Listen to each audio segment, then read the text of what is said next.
Hello tout le monde, bienvenue sur la chaîne de On est prêt. On se retrouve aujourd'hui du coup pour une nouvelle vidéo dans la série Déclic.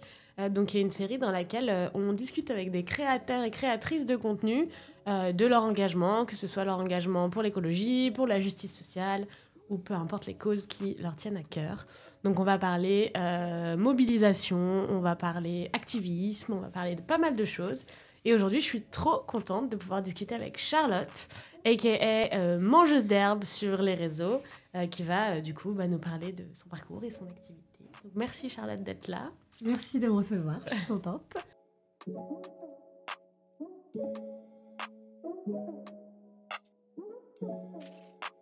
Est-ce que tu peux nous dire rapidement ce que tu fais dans la vie, pas forcément d'un point de vue pro, mais juste, voilà, comment toi tu te présenterais aujourd'hui au monde? Je me présenterai comme une créatrice de contenu food d'abord, mais je suis aussi activiste antispéciste décoloniale, donc ça m'amène à faire pas mal de conférences et discuter justement de justice climatique, mais aussi surtout sociale, en y intégrant bien sûr cette partie antispéciste et donc cette vision un peu plus décolonisée du vivant. Voilà, comment est-ce qu'on peut percevoir le vivant dans d'autres cultures, quel est notre rapport aux animaux, pour essayer de retrouver une forme de retour aux sources et de quelque chose d'un peu plus essentiel. Donc aujourd'hui, tu as tous ces engagements, ces activités et cette flamme qui t'anime au quotidien. Quel a été ton déclic pour entrer un peu dans tous ces sujets et quel a été ton premier pas? Alors, déjà, mon premier pas, ça a été de devenir végane, ce qui n'était pas du tout le cas. Je viens pas d'une famille écolo, ni avec une pensée voilà, sur les animaux très précise. On va dire, voilà, famille omnivore, basique, antillaise. Et du coup, ça a été quand même un long chemin. On va dire que ma conscience, elle a déjà commencé à prendre un peu plus de place, ma conscience d'activisme. Ouais.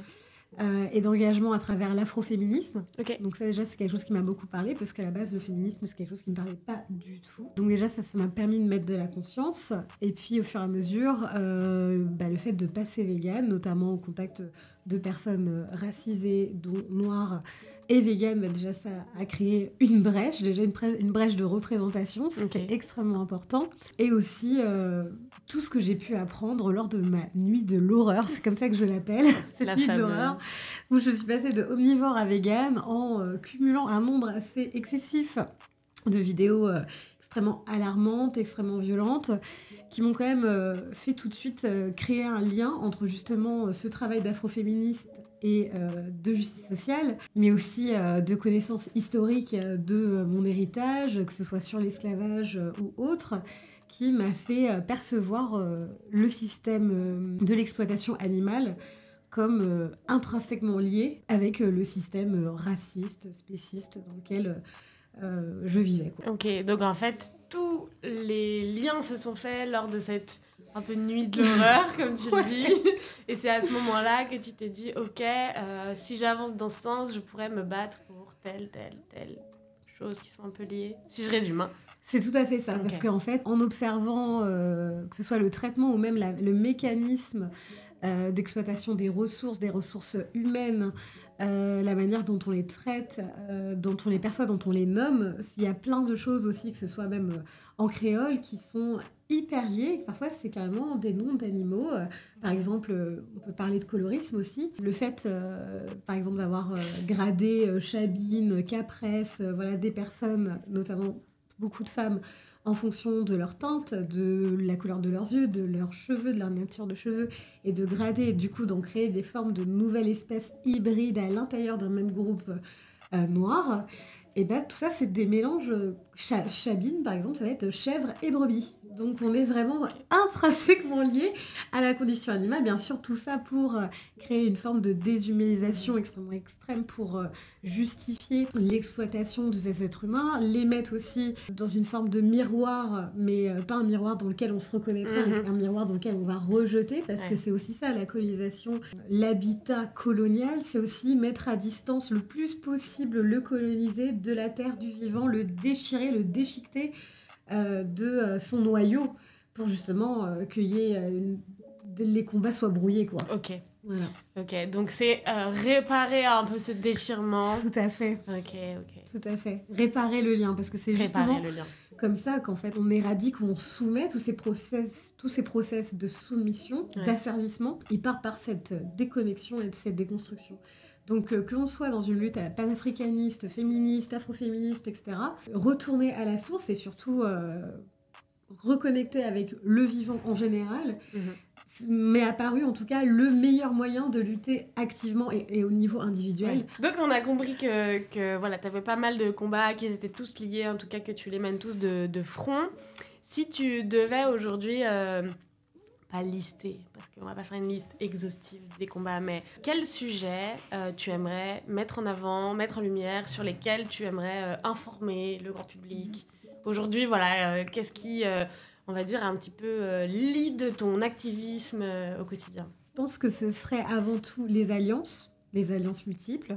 Donc ça va être par exemple les alliances avec les animaux, déjà voir comment est-ce qu'on peut faire alliance avec le vivant déjà. Le véganisme, donc comment on s'alimente au quotidien. Le véganisme, j'appellerais ça véganisme pour parler gentiment. Ensuite, je dirais nutricide pour justement conscientiser notre manière de nous alimenter, toute cette industrialisation et aussi tout ce qui a été mis dans nos bouches en fonction de notre système social, de notre race sociale. C'est pas anodin. Donc toute cette conscientisation, ça fait partie de cette lutte contre le nutricide. C'est-à-dire par exemple, pour parler des personnes noires, le fait qu'on consomme énormément de viande, que ce soit extrêmement carné, qu'il y ait plus de diabète, d'asthme, etc., que ce soit à cause des pesticides, de l'empoisonnement au chlordécone, ou alors tout simplement du plafond de verre qui va créer des disparités sociales et donc rendre plus accessible du poison à cette population-là, c'est de la destruction du corps noir pur et dur par l'alimentation. Donc déjà, c'est quelque chose qui me porte beaucoup et c'est pour ça que c'est important pour moi de proposer des recettes, des solutions pratiques pour changer son alimentation, que ce soit quand on vit en hexagone en mangeant de saison un maximum, ou aussi en ayant cette possibilité d'adapter sa culture et ses traditions, qui sont issues certes de la survie, mais aussi surtout de la violence. Donc comment réadapter ces traditions particulièrement violentes à quelque chose de beaucoup plus compatissant, beaucoup plus empathique, et donc mener à une véritable déconstruction et donc guérison. Ok, donc en fait, tu as allié toutes tes connaissances, toutes les choses qui te touchaient, les choses de ton histoire, etc., pour faire un peu, alors ça va être schématisé, mais de l'activisme par la food, quoi. L'activisme par la food, déjà, ça me permet de garder le moral, parce qu'on va être sur quelque chose de plutôt léger, de plutôt agréable. Ça a fait appel au sens, etc. On est sur quelque chose de quand même extrêmement positif. Et pour moi, c'est important, en tant que femme noire, de garder cet équilibre entre l'activisme, la joie, parce que la joie est militante. C'est important d'avoir des corps en forme, en sain, et puis surtout équilibré au niveau de la santé mentale et surtout pas de sacrifice. Donc comment est-ce qu'on jongle avec ça quand on est parfois obligé de faire des sacrifices? Je trouve que déjà pour moi c'est un peu un très bon équilibre, et puis surtout retracer la nourriture, rien que de m'interroger sur est-ce que par exemple par rapport aux populations natives des Antilles et des Caraïbes, est-ce qu'on consommait tel ou tel aliment? Est-ce qu'on consommait beaucoup de poissons, comme tout cet imaginaire colonial qui est aussi le cas par exemple sur les Premières Nations? On les associe beaucoup aux chasseurs, les plumes dans les cheveux, patati patata. Donc vraiment, rien que par l'assiette, d'où est-ce que ça vient, ça m'a permis de tirer des fils un peu comme ça, des fils d'Ariane multiples, et au fur et à mesure, à chaque fois que je tirais et que je trouvais par exemple un aliment carné, ça ressortait d'une influence coloniale. Alors, je ne veux pas du tout faire la complotiste, mais c'est intéressant de voir pourquoi, par exemple, quand les acras de morue, d'où vient la morue, alors que la morue n'est pas endémique à la Caraïbe. C'est un poisson d'eau froide, alors certes, qui pourrait être plus vers Terre-Neuve, si on veut réfléchir par rapport à la Caraïbe, donc plutôt dans le nord, mais bon, c'est quand même toujours pas la Caraïbe. Et surtout, par exemple, voilà, le cabillaud, c'est un poisson d'eau froide, donc consommé notamment beaucoup au Portugal, en France. C'est des poissons qui se conservaient extrêmement bien dans du sel, enfin extrêmement bien selon eux. Ouais. Et en plus, plus on tire le fil et plus on se rend compte qu'en Ok. fin de compte, même cette alimentation de l'esclavisé, elle est réglementée dans le code noir. Donc tout ça, ça crée de la dépendance, de la dépendance avec la métropole, la dépendance alimentaire dans lesquelles les colonies en fait, sont habitués à consommer et être détachés toujours de leur terre, de ce qui s'y passe, de ce qui y pousse, de ce qui y vit. En tirant ce fil, justement, conducteur qui est juste l'assiette, on peut avoir une multitude d'informations. Du coup, on va parler un petit peu de l'intersectionnalité. Donc, quand on a préparé la vidéo, voilà, c'est une discussion qu'on a eue parce que je sais que c'est un sujet qui ne fait pas l'unanimité, qui est beaucoup discuté. Et donc, du coup, je te demandais, toi, ton point de vue sur l'intersectionnalité, comment tu le vis, est-ce que ça dirige un peu tes combats? Bon, je pense avoir un peu une réponse, mais voilà, ton point de vue en tout cas sur tout ça. Alors je dirais que l'intersectionnalité en soi c'est pas mauvais, je pense pas. Je pense qu'il y a pire quand même comme problématique sur lesquelles se pencher. Mais c'est vrai que moi je verrais plus ce mot alliance. Ouais. Parce que je pense qu'on fait avec ce que l'on est, on peut pas, même si on est, on s'intéresse à plusieurs choses, c'est aussi de l'ordre de l'expérience, c'est aussi de l'ordre de ce que l'on incarne. Donc on peut pas trop switcher comme ça sur plein de sujets.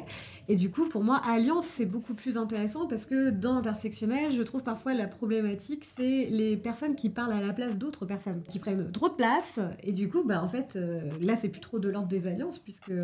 En fait, c'est juste encore une autre forme de pillage sympathique et en plus consenti. Donc, alliance, pour moi, c'est intéressant dans ce genre de lutte, de bien faire attention aux mécanismes aussi occidentaux qui vont être, par exemple, de prendre toute place, le manque d'humilité, aussi de vouloir cocher toutes les cases pour être la bienveillance incarnée. Je pense que c'est important de bien savoir où on se place et aussi la responsabilité que l'on porte, même quand on est une personne racisée en hexagone, la responsabilité que l'on porte, y compris quand on est une personne... Voilà, il n'y a pas de... Enfin, vraiment, il faut arrêter le fantasme, je pense. Hein. Donc, être plus ancré dans la réalité, dans l'humilité. On n'est pas parfait, on ne cherche pas cette perfection, mais on cherche surtout cette empathie de pouvoir entendre l'autre et puis d'enrichir le discours des autres pour justement avoir une multitude de regards, des regards peut-être pas complètement uniformes. Pour moi, c'est aussi parfois les problématiques qu'on peut voir dans des milieux aussi très blancs parfois. Le fait de devenir ensuite le sauveur de... Et, voilà, en fait, c'est toujours un petit peu des rouages, des dynamiques dans lesquelles on peut se perdre, mais même... dans certaines causes racisées, on peut s'y perdre, il n'y a pas de souci. Parce que le fantasme, l'illusion, c'est partout, quoi. Et donc, pour moi, c'est vraiment cette forme d'alliance, donner la parole à, composer avec, savoir que d'autres réalités existent. Je pense que c'est comme ça aussi qu'on arrive, notamment sur le thème du véganisme, sur des sujets qui vont inclure le plus de personnes, qui vont parler à un max de personnes, parce que voilà, moi, je ne condamne pas du tout certaines associations qui ont un certain mode de communication.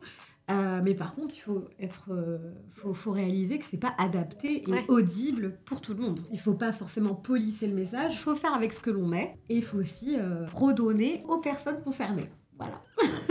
Très bien. Tu parlais un peu d'animaux et j'aimerais bien que tu me dises un petit mot sur un sanctuaire dont tu m'as parlé hier quand on a préparé, donc qui est au Bénin, c'est ça? Oui, c'est ça qui est au Bénin. Ouais, c'est ça. Et donc du coup, toi, t'es active sur ce sanctuaire au Bénin.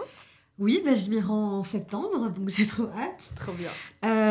C'est vrai que tous les sanctuaires me parlent, il n'y a pas de haut ou de bas ou quoi que ce soit.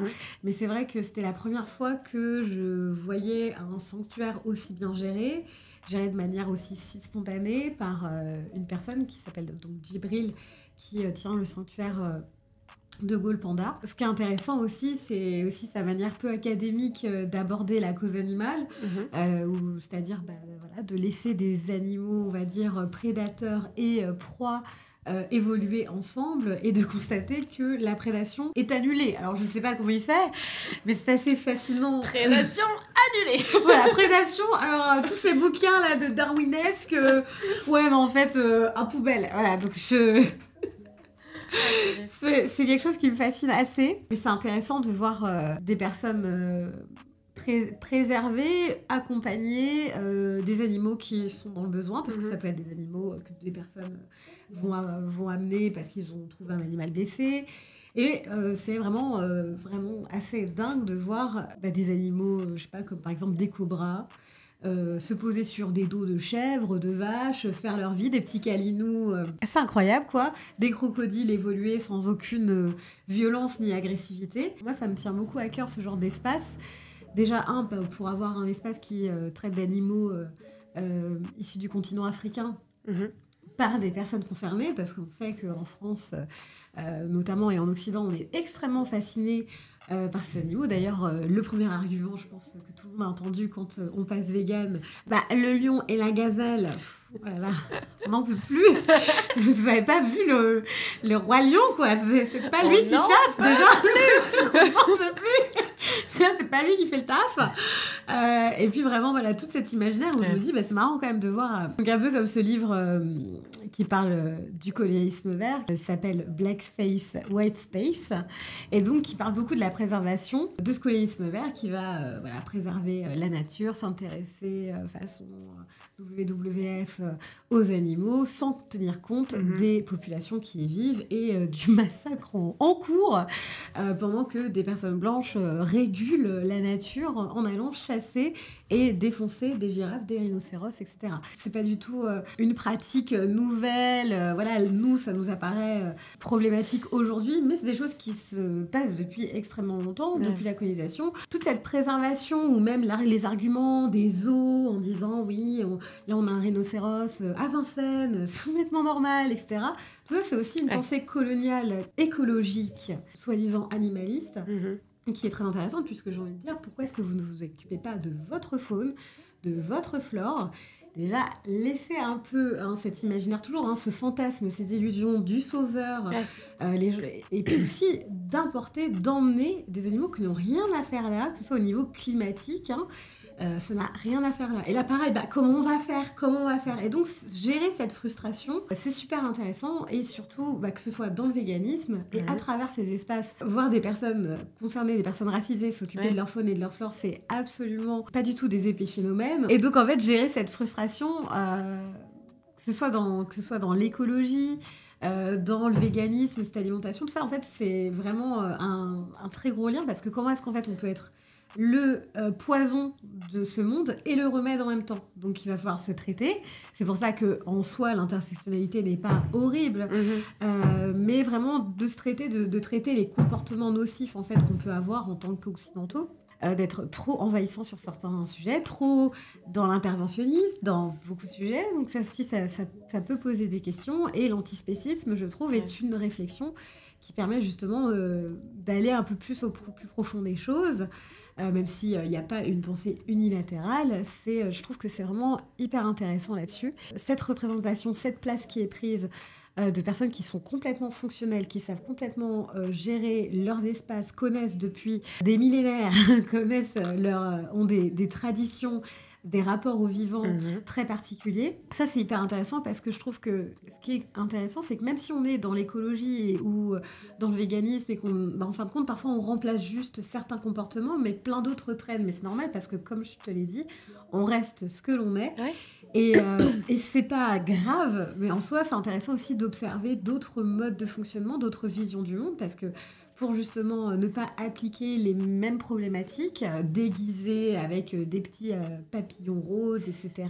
C'est intéressant de voir comment d'autres peut-être peuples fonctionnent de manière autonome, de manière plus saine. Donc ces visions du monde en fait multiples, que ce soit à travers le sanctuaire de Djibril, c'est intéressant parce qu'en fait ça va être des notions qui peut-être vont complètement casser la science et l'éthologie telle qu'on la connaît aujourd'hui. Donc l'éthologie qui va par exemple être un argument pour justifier de ne pas tuer. Il faut savoir que par exemple quand on est une personne racisée, on peut avoir... moi, je trouve ça hyper intéressant, toutes ces recherches sur l'éthologie. Et c'est vrai qu'il y a un peu quelque chose d'étrange, notamment par rapport à notre histoire, où par exemple, on a dû justifier que les personnes noires avaient des âmes, et que non, leur cerveau ou leur squelette n'avait pas un espace spécial fait pour la soumission. Donc par exemple, dans l'histoire des Noirs, avec la drapétomanie, qui est donc une maladie qui était diagnostiquée aux personnes noires qui s'enfuyaient. Donc pour expliquer pourquoi ils s'enfuient, genre est-ce qu'ils s'enfuient parce que ils en ont marre d'être là? Non, c'est pas parce qu'ils en ont marre d'être là et que genre c'est un traitement inhumain. Non, pas du tout. C'est qu'en fait, ils sont atteints d'un syndrome psychologique. Et donc, comment est-ce qu'en fait, on théorise, on crée des liens comme ça pour expliquer juste l'évidence, quoi. Ouais. Et donc, je trouve que c'est assez intéressant que ce soit au niveau de l'antispécisme ou de la libération animale, parce qu'en fait, on est toujours là en mode, oui, non, ils ont pas vraiment peur, ils ont juste... Non, les vaches ne peuvent pas pleurer. Et très souvent, on lit des trucs comme ça. Non, ils ont une goutte là, mais c'est juste qu'ils ont l'œil humide. Et en fait, non, ils ne sont pas en capacité de pleurer, donc... Ça, c'est un argument impossible. Et donc, ça, je trouve que c'est assez dingue. Vraiment, le lien, mais c'est assez incroyable. Et justement, c'est toujours justifié que la vie vaut le coup d'être sauvée. C'est intéressant aussi de s'intéresser dans d'autres... cosmogonie, dans d'autres visions du vivant, comment est-ce qu'en fait on ne pense pas du tout comme ça, et qu'aussi il y a des choses qui sont aussi de l'ordre du bon sens, du cœur, du rapport à la terre, comme par exemple, on retrouve ça beaucoup sur le continent africain, mais par exemple chez les Premières Nations, ils vont être très enfermés dans ce rôle justement de chasseur, ou au contraire, il va avoir un rapport de fraternité avec les animaux, y compris se sacrifier, extrêmement fort. Récemment, j'ai regardé aussi un film qui s'appelle L'école du bout du monde, qui était vraiment magnifique, qui se passe au Bhoutan, je crois, voilà, donc très haut dans les montagnes, et ils expliquent leur rapport avec le yak, quoi. Et donc ils expliquent par exemple des trucs que j'étais assez fascinée. Par exemple, les yaks font des allumes-feu incroyables, dans le sens leur bouse. Il y a beaucoup d'herbes. C'est ça, et en fait c'est un allume-feu mais incroyable, il brûle, ça brûle toute la maille, quoi, incroyable, genre pour faire la fête. Et en fait c'est super intéressant parce qu'en fait ils expliquent que quand c'est des espaces très en hauteur, parfois ils pratiquent beaucoup l'agriculture, mais quand arrivent des périodes très froides, eh ben, ils sont obligés de consommer certains de leurs animaux, enfin en tout cas un yak, et comment est-ce qu'ils font? Ils les rassemblent tous, ils balancent un lasso comme ça, et ils disent sur celui, ça tombe sur quelqu'un, et du coup c'est le karma. Et un jour ça tombe sur celui du chef. Il explique que c'est carrément un moment de deuil incroyable dans ce moment sacrificiel, quoi, pour se nourrir. Et à quel point, en fait, carrément, le chef endeuillé va écrire une chanson où il espère que son yak reviendra réincarné en un humain, etc. Donc, bien sûr, on peut considérer que c'est de l'ordre de l'illusion, du fantasme, de s'arranger avec la réalité, d'une certaine forme de dissonance. Mais là, on est quand même dans des réalités de survie. Et comment est-ce qu'est perçue la vie? Toujours pas comme la nôtre. Donc, toujours avec un peu plus de considération que dans la nôtre, quoi. Donc, je trouve que c'est vraiment, en fait, s'intéresser à toutes ces visions. C'est incroyable. Et de considérer l'autre comme son frère. C'est une des façons de recréer le lien dont tu parlais tout à l'heure. Tout à fait. Mais donc, c'est changer vraiment de prisme par rapport à tout ce monde dans lequel on évolue, on grandit, et tout le bordel qui est autour de nous et qu'on connaît. C'est prendre du recul, regarder d'un autre point de vue, imaginer d'autres choses, et aussi d'un point de vue philosophique, quoi. C'est vraiment prendre de la hauteur. Et donc, du coup, je vais te reparler d'un truc beaucoup plus terre à terre. Tout à l'heure, t'as parlé de dissonance pour un total autre sujet. Mais donc, quand comme toi, on s'intéresse à tant de choses, tant de points de vue, tant de façons de voir le monde, la société, les relations, etc. Est-ce que la dissonance au quotidien, elle n'est pas hyper compliquée à vivre par rapport à ton activité de créatrice de contenu et aux réseaux sociaux, quoi? Ouais. Comment tu le vis? Je pense, comme tout le monde, beaucoup de dissonance. Après aussi beaucoup de bienveillance, je dirais. Beaucoup de bienveillance. Je suis très bienveillante envers moi-même. Ouh là là. T'as raison, c'est bien. C'est passer de la crème tous les jours. Je pense que voilà, c'est encore dans ce questionnement d'être parfait. Aussi de savoir à qui on veut laisser de la place. Donc, je pense quand même beaucoup de bienveillance. Après, c'est vrai qu'on peut s'interroger quand même sur cette notion de production.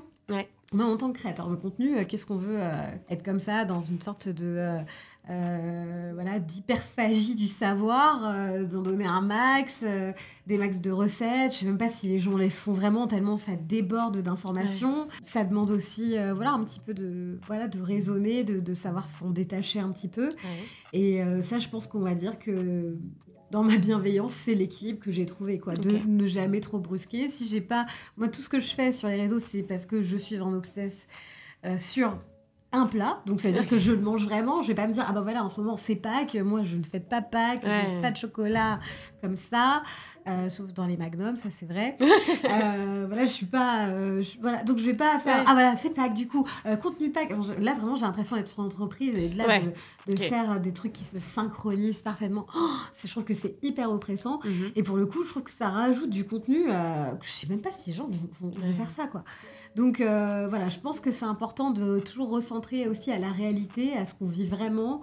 Et en tant que créateur de contenu, notamment de recettes, mais dans plein d'autres choses, que ce soit dans la mode ou d'autres choses comme ça, peut-être revenir à des choses un peu plus essentielles, du véritable quotidien. Je trouve que c'est hyper intéressant ce que les gens ont à partager, mais c'est pour ça que c'est toujours intéressant d'être vraiment ancré dans ce que l'on est et pas de produire des choses différentes pour produire des choses différentes parce que l'algorithme nous dit de faire ça, quoi.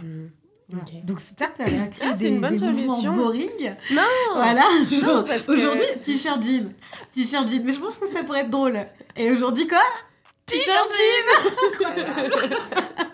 Non, mais en fait, c'est vrai que c'est une solution parce qu'il y a énormément de créateurs qui se disent moi j'ai besoin des réseaux pour faire passer mes messages, pour sensibiliser, etc. Et en même temps, les réseaux, c'est à la fois écologiquement, mais même éthiquement, puisque les GAFA, on connaît l'histoire. Et du coup, il y a énormément de créateurs qui sont dans cette dissonance, qui se disent comment je fais pour réussir à avoir le même impact que sur Instagram sans Instagram. Et en vrai, ton équilibre, je trouve que il apporte une réponse, en tout cas une réflexion qui permettrait de pas mal déjà réduire le nombre de contenus, réduire la consommation liée au réseau. Réduire vraiment des contenus tous les jours. Mais déjà, je me dis, c'est pas possible, les gens, comment ils font ? Moi, déjà, quand je trouve un plat que j'aime bien, je le mange tous les jours. Je suis là, qu'est-ce que je vais faire encore des lasagnes. Encore. Mais les lasagnes vegan, c'est trop bon en même temps. Je comprends. J'ai même pas l'inspiration, je suis là en mode... En ce moment, je mange que des lasagnes. Lasagne, t-shirt, jean, et on recommence. Et on continue. La folie, c'est refaire toujours. Ouais, c'est ça. Toi, t'es un capitaliste. On t'écoute pas. Non, mais je trouve que c'est en tout cas, une bonne piste de solution pour garder l'équilibre, quoi. Moi, j'adore regarder plein de vidéos de gens qui vivent simplement et qui refont exactement la même chose avec toujours les mêmes objets. Je comprends aussi que c'est magnifique de voir des choses différentes, mais j'aime bien des personnes, justement, ça que je trouve intéressant dans des différents contenus, c'est l'identité et comment est-ce que les gens vivent. En fait, les gens vivent différemment, mais sauf que ce que je vois, c'est que les gens, ils mangent... je sais pas, ils se font un latte tous les matins. Les gens, ils ont la foi de faire des lattés tous les matins. Qui fait ça ? Enfin, je sais pas, moi, je fais pas ça. Je ne fais pas ça, franchement, personnellement. Enfin, un latte et ensuite, je sais pas quoi, un plat trop stylé. C'est ritualisé, quoi. Voilà, et puis toujours, bien sûr, des trucs extrêmement tendance, alors que, pâte au beurre. Donc je trouve que revenir à quelque chose d'un peu plus vrai, quoi, et puis que les gens pratiquent vraiment, quoi. C'est ça, c'est vraiment parler de son quotidien et pas succomber à l'appel de l'algo, la trend, c'est sûr que ça marche, mais ça dépend dans quoi on veut s'ancrer. C'est ça.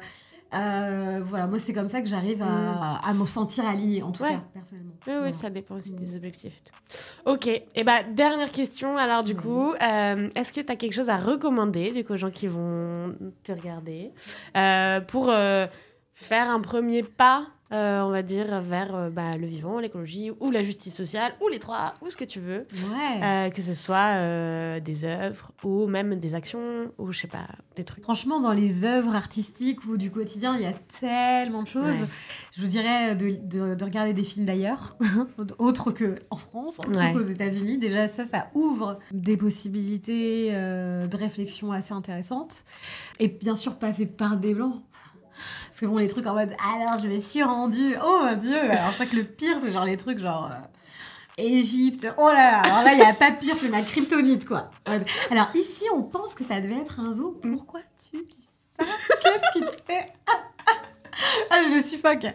Donc voilà, fait par des personnes concernées, où en fait, on ressent leur culture et leur vision du monde, ça c'est super intéressant. Au niveau, moi par exemple, je sais que les films de science-fiction, ça a été un très gros déclencheur chez moi. Par exemple, les jeux vidéo.